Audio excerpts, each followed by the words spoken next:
and welcome to the Oddity Archive, the show that's gonna need large amounts of alcohol to get through today's episode. Uh, Isopropyl alcohol, that is. So today we're going to be going back to the, at this point, all too often sticky roots of magnetic tape, videotape, that is. So what I want to do here today is give you just my little rundown of the early years of videotape. So we're going to be looking at the run up to and including the first commercially viable, to high rolling professionals at least, videotape format, specifically 2-inch quadruplex. And just a quick little PSA before we get started here. Please keep your hands away from the tape machine when it's running. You could easily lose a finger to that thing. Or more. And you might want to wear some eye protection as well. I mean, if that tape snaps, and the occasional piece has been known to break off and fly off of the machine. And you did sign your waiver first, right?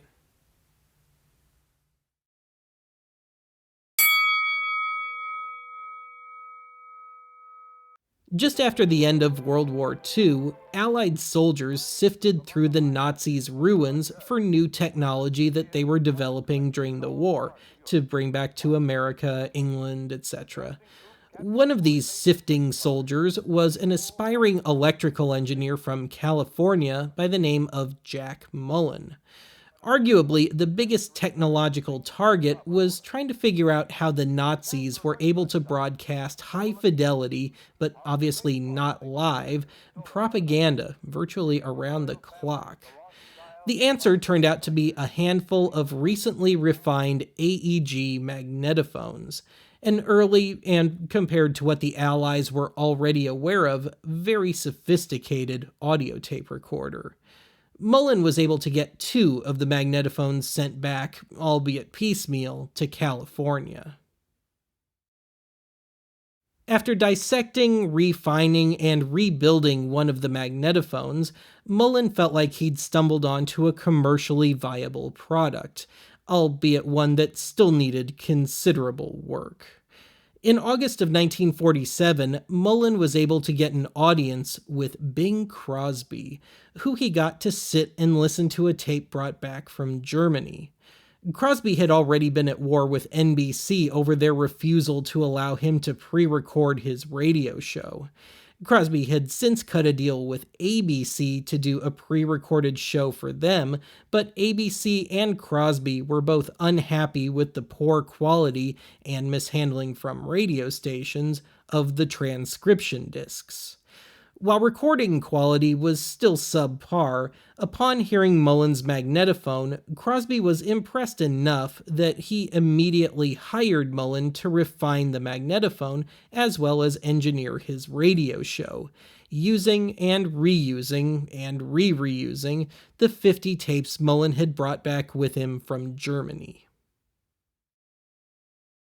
Bing Crosby famously wanted to pre-record his radio show, the most commonly cited reason being that he didn't want his golf game interrupted. Of course, at the time of Crosby's adoption of audio tape, television had already gone commercial and was picking up steam. Perhaps sensing that he would be forced over to television eventually, and by turn a live show, the norm at the time, Crosby asked Mullin, probably around 1950, if he thought moving images could be recorded to tape. Mullin simply said yes. The going theory at the time was that, since tape run at a higher speed could record higher frequencies, again, in theory, if that tape ran fast enough, it might capture television transmission level frequencies and, by turn, video. This proved impractical. Sort of.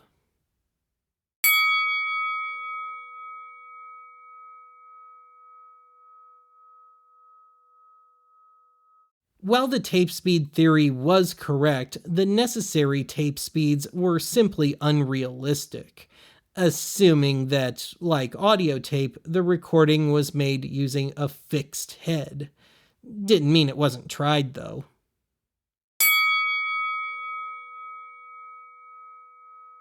The first demonstration of videotape came from Bing Crosby's camp in late 1951. The BCE Bing Crosby Enterprises VTR videotape recorder Mark I was actually just a modified Ampex 200 quarter-inch audio tape recorder, modified to run at 360 inches per second. The norm at the time was 30 inches per second. Mullin also modified the record head to handle a bandwidth of about 1 megahertz, only a sixth of the bandwidth used on American television. The initial demonstration, in November of '51, consisted of footage of an airplane taking off.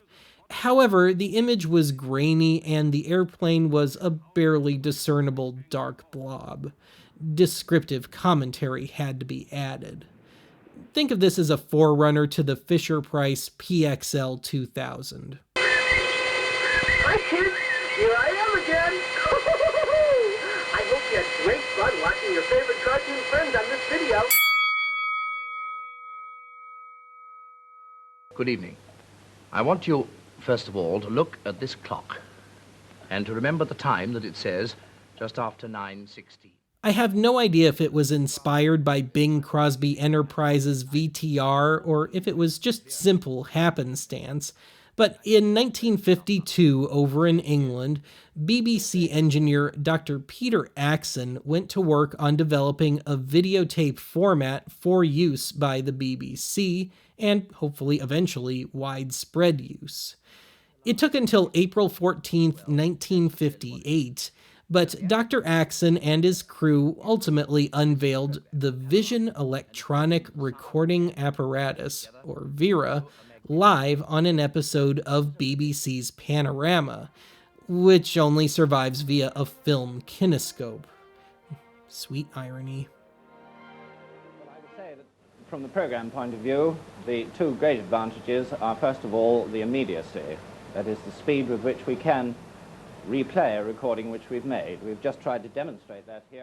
VERA fell into the same trap as the BCE Mark I. In this case, VERA was capable of a 3 megahertz bandwidth, but that was only 60% of 405-line British television. Also like the Mark I, VERA stuck with longitudinal, read straight on, recording to a fixed head, just like audio tape. The VERA deck itself was a 3-head unit, 1 video recording head, 1 audio head, and 1 playback head. To make matters worse, VERA ran on, according to most sources, a special steel-based half-inch tape, which had to run at just over 200 inches per second. As such, a reel of VERA tape could only hold 15 minutes of material and had to be on special, dense, protected reels, just in case of a snap. Another issue with VERA was that, with color TV on the horizon, the tape speeds necessary to handle the British standard of 625 lines, color, rendered VERA completely impractical. We'd have been looking somewhere north of 300 inches per second. When this clock jumps back suddenly, and my pen disappears, you're on the telerecording by VERA. Evening. I want you, first of all... As for the video quality of VERA, if the panorama kinescope is anything to go by, it was adequate, but not as good as live TV, or even a kinescope.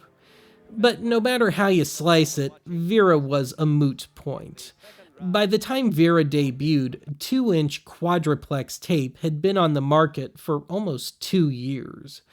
Unsurprisingly, within a few months of VERA's debut, the BBC pulled the plug on the project. Today, there's at least one known surviving VERA reel. Problem is, only parts of the finished VERA machines were saved, leaving the surviving footage with, as of my making this, no means of transfer.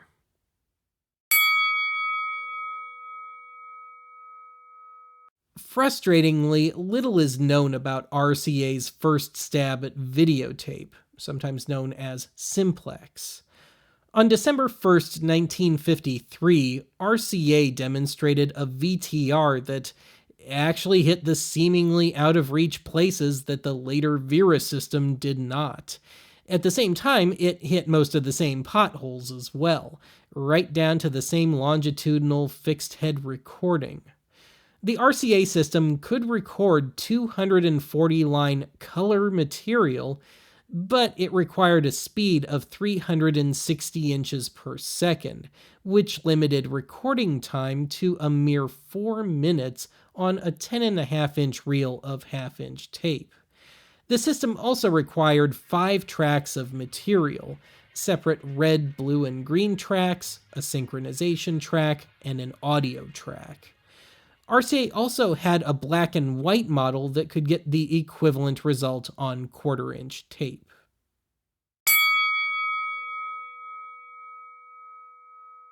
The story of the race to commercially viable videotape becomes especially tangled starting in late 1953. Around the same time, Ampex assembly engineer Alex Maxey and Japanese engineer Dr. Norikazu Sawazaki separately came to the conclusion that fixed-head recording wasn't practical for video. The difference between the two methods was that Sawazaki's method ran parallel to the tape, known as helical scan, and Maxey's method ran opposite to the tape, or transverse scan. While helical scan ultimately became the standard, by the time Sawazaki had any working equipment, in 1958, Quadruplex had already been available for 2 years. One issue that both methods ran into was extra wear and tear on the video heads. Using the transverse method, standard recording heads only lasted a mere 10 hours. Alex Maxey's saving grace was his knowledge of metals, which led to the discovery that aluminum-iron alloy could, theoretically, withstand thousands of hours of use. Meanwhile, Bing Crosby Enterprises had made some headway with the existing fixed-head recording method, particularly with the use of wider tape. The Crosby machines peaked at 1 inch. However, it simply wasn't enough. Despite 2 years of competing innovations and demonstrations from both camps, the final nails in the coffin for the Crosby machines came when Ampex began using 2-inch tape and figured out how to implement FM as opposed to AM modulation onto the tape as well for greater frequency response, 2 things the Crosby machines never achieved. Bing Crosby himself ended the race in 1956 by cutting a check to Ampex for $50,000, ordering their first available Quadruplex machine. Don't feel bad for Bing, though. During this time, his crew set the stage for stereo multi-track audio recording.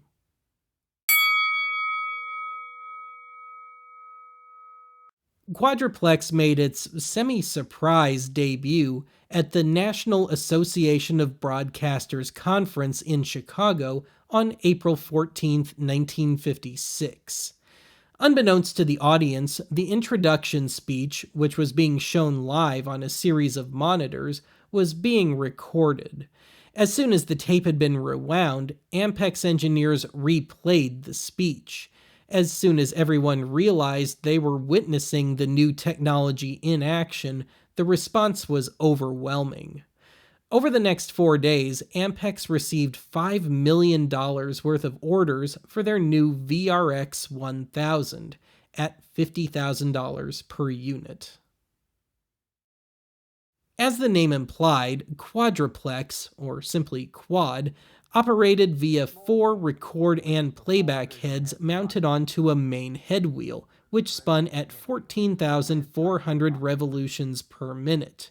The tape ran at 7.5 or 15 inches per second, the latter becoming the standard.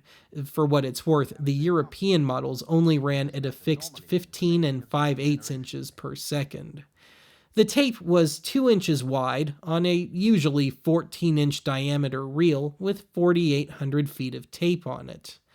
The first known use of quad came on the evening of November 30th, 1956, when CBS used it to run that evening's edition of Douglas Edwards and the News, now known as the CBS Evening News. This recording is now believed lost.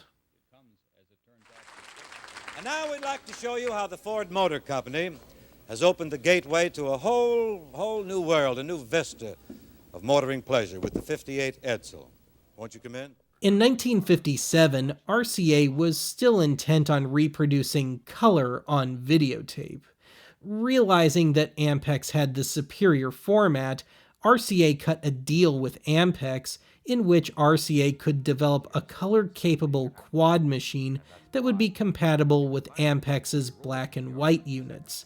Incidentally, RCA's first color quad decks were just modified Ampex VRX 1000s. The earliest known color videotape to be broadcast is of then-President Dwight Eisenhower dedicating NBC's then-new facilities for their Washington, D.C. affiliate WRC-TV on May 22, 1958. Hello. Here's a happy note for all you smart girls who use home permanents. All smart girls say no, no, no, no shampooing. Being the first significant videotape format, quad unsurprisingly had some limitations. The most noteworthy one was that you couldn't pause the tape. Not only no still image, which would have occurred over roughly a half-inch of tape, but also no pausing at all. The tape likely would have been damaged. There was also no shuttle mode with Quadruplex either. In other words, you can rewind or fast forward, but you cannot watch it in action. And lastly, to terrify the techies, there was no time-based correction on quad until the arrival of the Ampex VR 2000 in 1964, meaning, among other things, that tapes were not interchangeable between machines. On a semi-related note, the earlier machines had to be calibrated by an engineer between every tape. Otherwise, the tapes would likely be unwatchable and possibly damaged.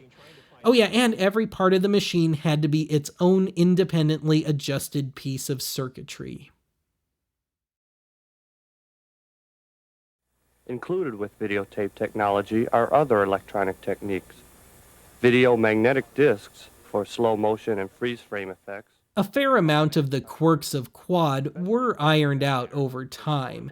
Still frames eventually kinda sorta happened. The advent of timecode, especially the SMPTE timecode in about 1968, allowed for frame-accurate editing. A special solution and a microscope had been used before that. And some degree of adjustability on later quad machines allowed for early tapes to be played back and by turn transferred and preserved with a good degree of accuracy. The last models of quad, now allowing for high-band video, were introduced in 1975. Having said that, 3/4-inch U-matic cassettes had already been introduced in 1971 by Sony, and 1-inch Type-C videotape was introduced as a joint effort between Ampex and Sony in 1976, at which point quad was slowly phased out. There's actually a good bit more to the quad story, but that's something for a hardcore techie to go over. Down there as they retired, they're having their 32nd annual Buffalo Night in Florida this evening. That's a big one. Wished I could be on that circuit. Well, that's it for today's archive. Join me next time when I come to the sudden realization that we really had video right the first time around with the BCE Mark I, and I proceed to develop and market a reissue of said machine to overstuffed hipster kids, ideally the children of billionaires, which they soon tire of and get rid of, and I'm stuck with a huge backstock of the damn things.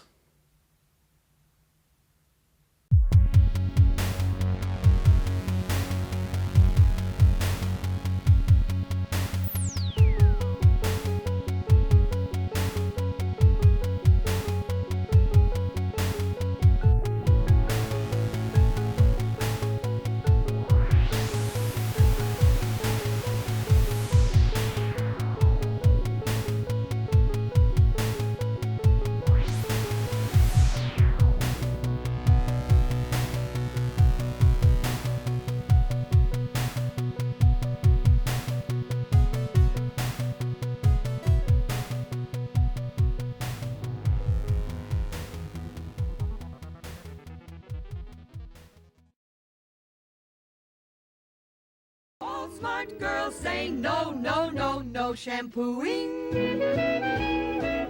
no mixing, no odor,